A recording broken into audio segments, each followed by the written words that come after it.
Os intelectuais brasileiros não reagiram bem ao lançamento de Brasil, um país do futuro, e logo acusaram Stefan Zweig de receber dinheiro do governo. Mas Zweig era rico há pelo menos 3 gerações. Ele e o irmão Alfred herdaram uma grande indústria têxtil na Boêmia. Além disso, Zweig sempre foi um autor de muito sucesso. A época era a época de Getúlio, Estado Novo, não é? Um livro que exaltava, naturalmente, certos setores da intelectualidade ficam já desconfiados. Então, enquanto os outros estavam sofrendo, enquanto os outros estavam presos, perseguidos, ele, de certa maneira, teve uma convivência com as autoridades. Então, tem esse lado. Mas tem o lado da incompreensão pela vaidade. Eu creio que deve-se muito essa incompreensão ao fato de que nenhum brasileiro conseguiu escrever um livro igual.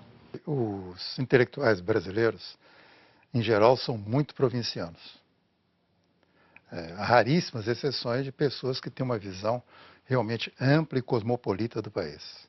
O livro do Martins de Almeida, que foi um livro que teve um impacto muito grande, publicado acho que em 30 ou 31, chamava-se simplesmente Brasil Errado, Ensaios sobre os erros do Brasil enquanto país.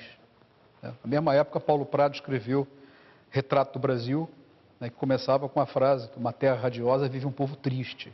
Quer dizer, um ensaio sobre a tristeza brasileira. Alcindo Sodré escreve a Gênese da Desordem. Quer dizer, um conjunto de metáforas, pesadas a respeito do Brasil como Mixórdia. O Brasil, o lugar da Mixórdia. Eu acho que o argumento do Zweig, eu acho que ele reconfigura essa representação negativa, uma espécie de fracassomania. Mais de 20 jornais circulavam diariamente na capital federal. Mesmo sufocados pela censura, matutinos e vespertinos tentavam abrir espaço para a crítica. Os jornalistas tinham posições políticas, ideológicas muito claras. O jornalista tinha o direito a dar a sua opinião. Os grandes escritores brasileiros eram todos homens de imprensa, poetas, críticos de arte, literatura. O jornal era muito partidarizado. Agora, vamos lembrar de uma coisa? O governo também corrompia os jornalistas. Na terceira chegada, também em agosto, um ano depois, Stefan Zweig estava abatido, derrotado, derrubado. Pediu a Coogan para não chamar ninguém, só o círculo mais íntimo, porque a própria decisão de vir ao Brasil pela terceira vez foi muito difícil. Ele não sabia o que ia fazer, voltar para a Inglaterra era impossível por causa do bloqueio nazista, ficar nos Estados Unidos, Lott não queria por causa da presença da primeira mulher, que era uma figura muito forte, e Stefan Zweig imaginava que chegaria ao Brasil e ia encontrar um país entusiasmado com o seu livro, que escreveu com tanto carinho. E quando chegou aqui, evidentemente foi informado pelo editor que o livro tinha sido pessimamente recebido, sobretudo pelo principal órgão da capital federal, o Correio da Manhã, que o arrasou numa sucessão de artigos dramáticos. Era um jornal que tinha uma equipe de jornalistas assim, de excelente qualidade, eles tinham uma muito boa qualidade gráfica, era um jornal importante. E ele tinha uma coisa curiosa chamada ortografia da casa, que ia além da simples regra, vocabulário, de gramática, etc. Era uma mistura de ética com amizade, com simpatia, que colocava no céu os amigos do jornal, do dono do jornal, e no inferno os inimigos e desafetos. O Correio da Manhã foi implacável com Stefan Zweig. Logo no dia 5 de agosto, o livro foi para as livrarias dias antes, já aparecia o primeiro ataque, o primeiro de uma série de 5, publicados na página 2 e assinados pelo próprio redator-chefe do jornal, Costa Rego, que geralmente só tratava de política. Interpretações abusivas deu o tom à série e, pelo próprio título, verifica-se que o jornalista não contestava fatos, contestava opiniões. Todos os ataques baseavam-se em questões insignificantes, com linguagem perversa, torpe, preconceituosa.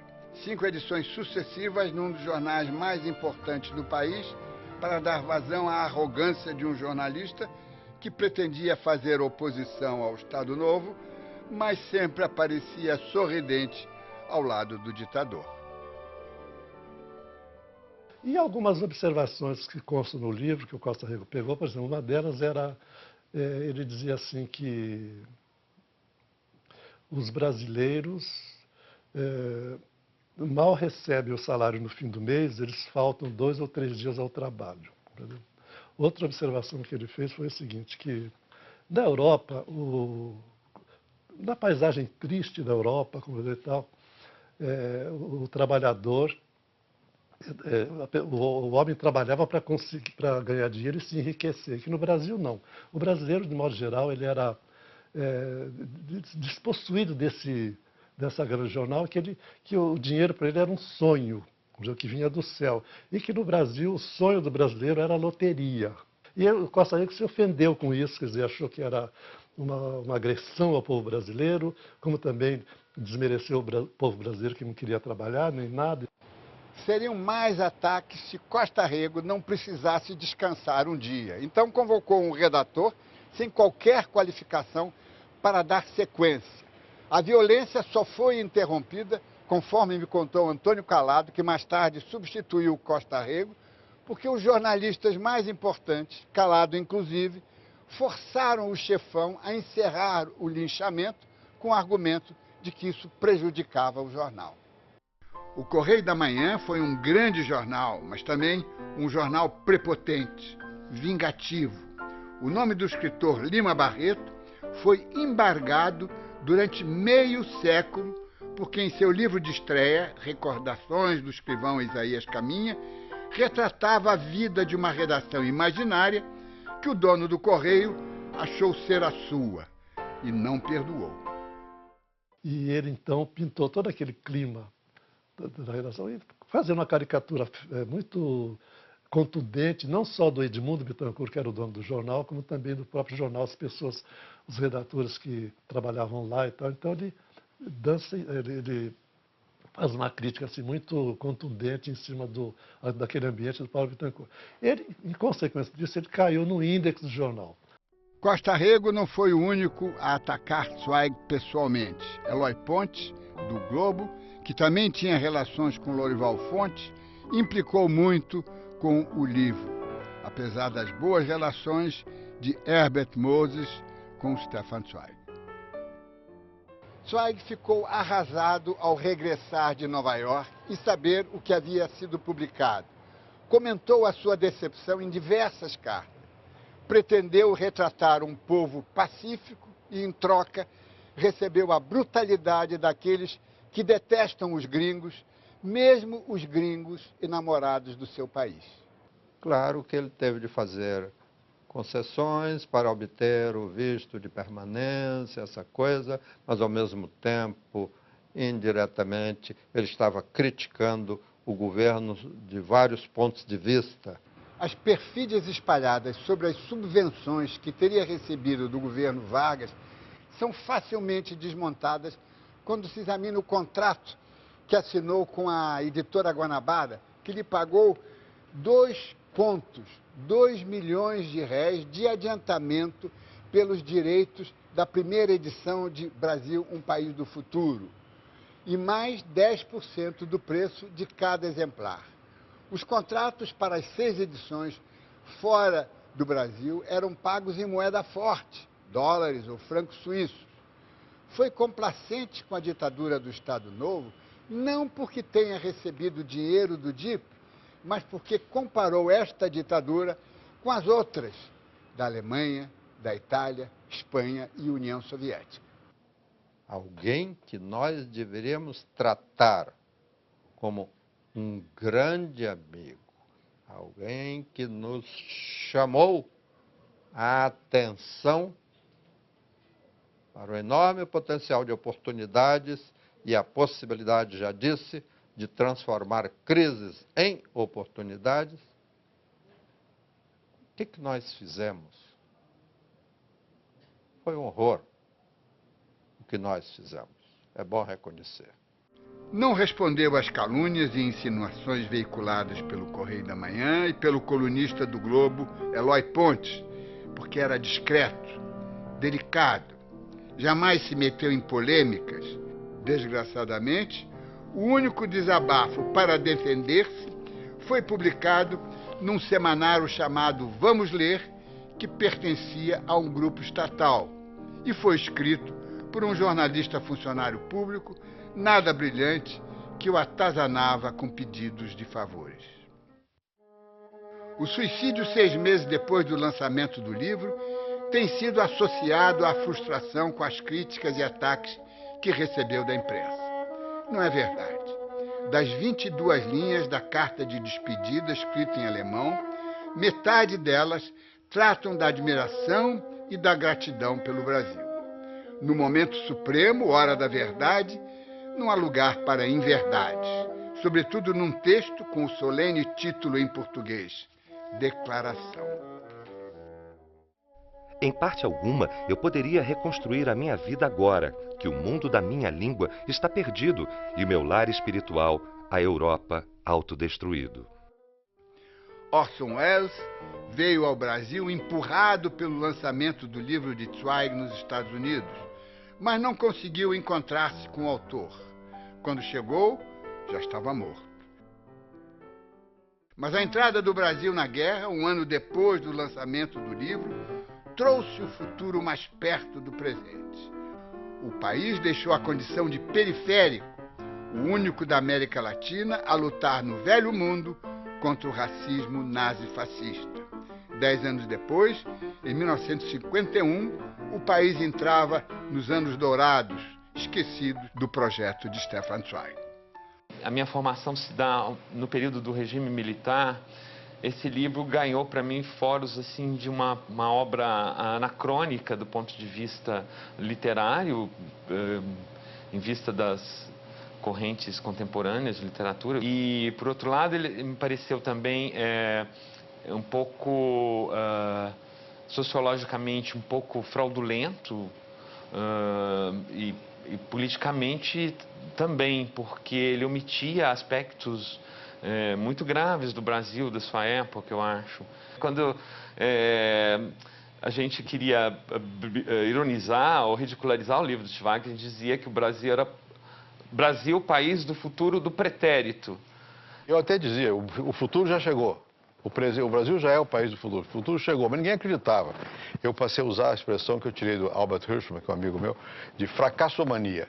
Né? Nós tínhamos a fracassomania. Tudo aqui não ia dar certo. Era muito forte isso. Né? Stefan Zweig converteu o Brasil no país promessa, nação do amanhã. Os céticos usaram o título ao revés, Terra do Nunca. Há 70 anos, no lançamento, a mídia considerou a obra como miopia.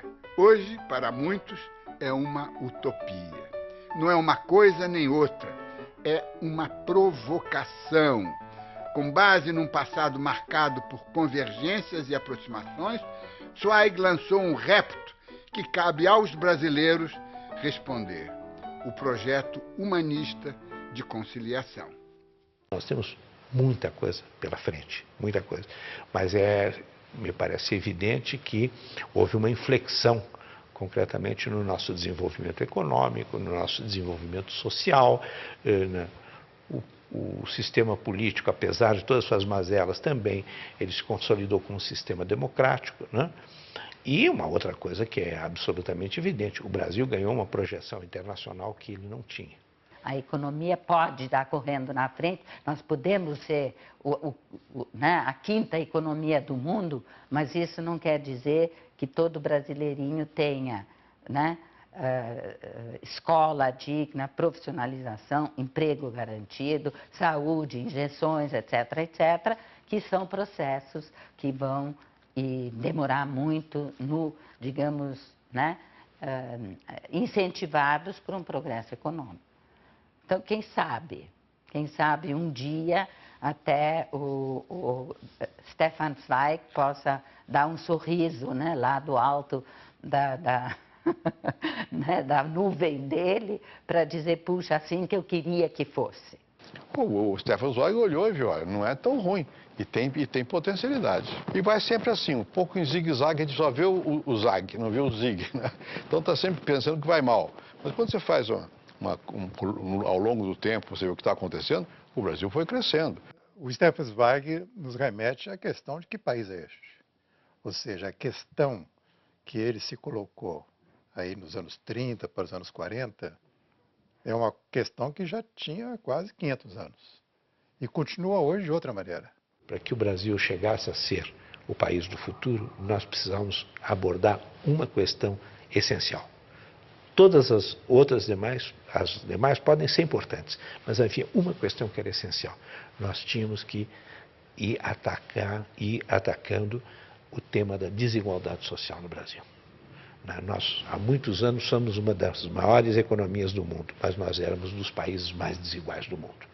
E nenhum país pode chegar ao seu futuro, entre aspas, esse futuro sobre o qual Zweig fala, né, se é um país de miseráveis, um país de excluídos, um país de analfabetos, um país em que os negros são cidadãos de segunda categoria, em que os pobres são estigmatizados porque são pobres, enfim, em que não há mobilidade social. E isso passou a haver. Ele se pergunta, vai acabar o bonde? E acabou. Aí ele previa, as favelas vão acabar. Não acabaram. E aí tem uma lição para nós. É que tudo que é avanço técnico a gente adota. Tudo que é avanço social a gente freia.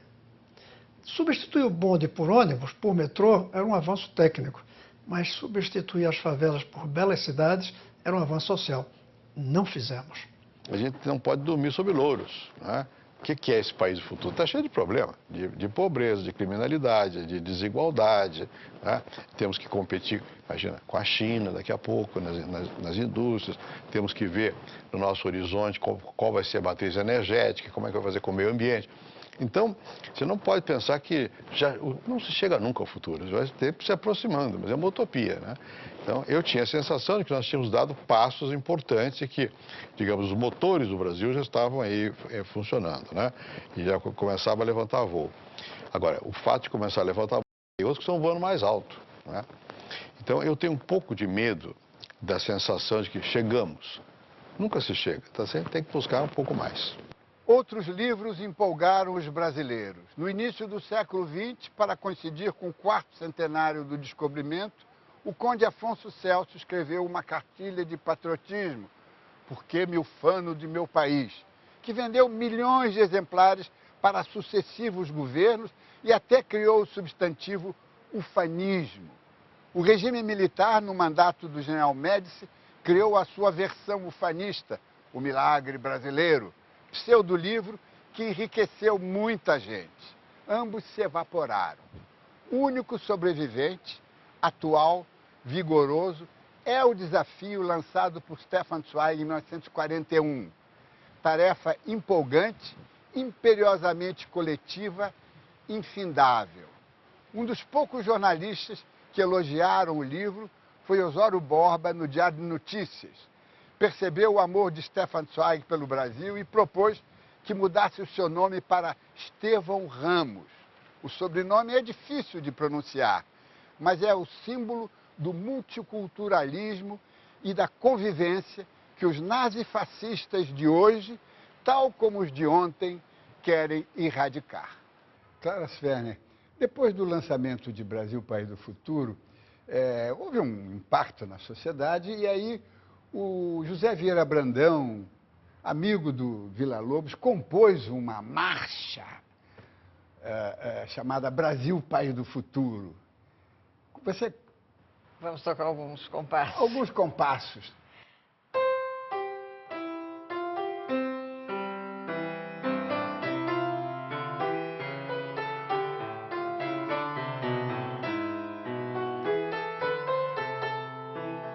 Muito ruim, muito ruim.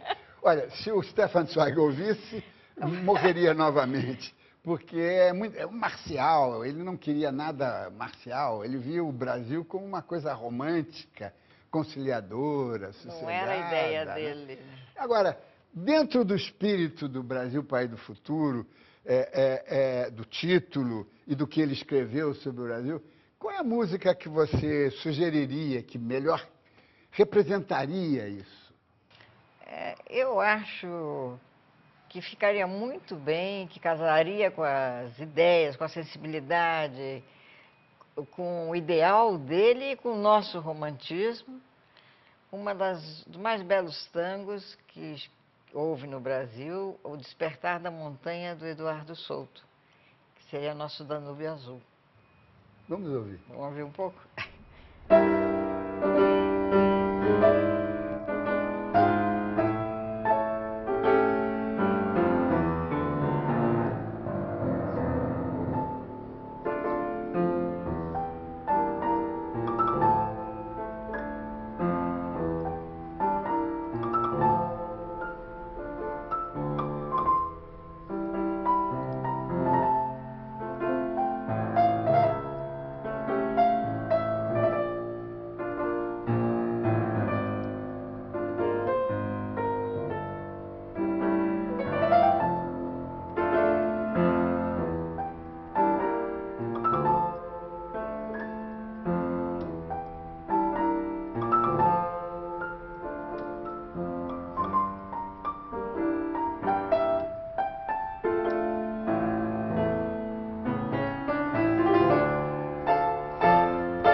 E a montanha despertou. Boa noite.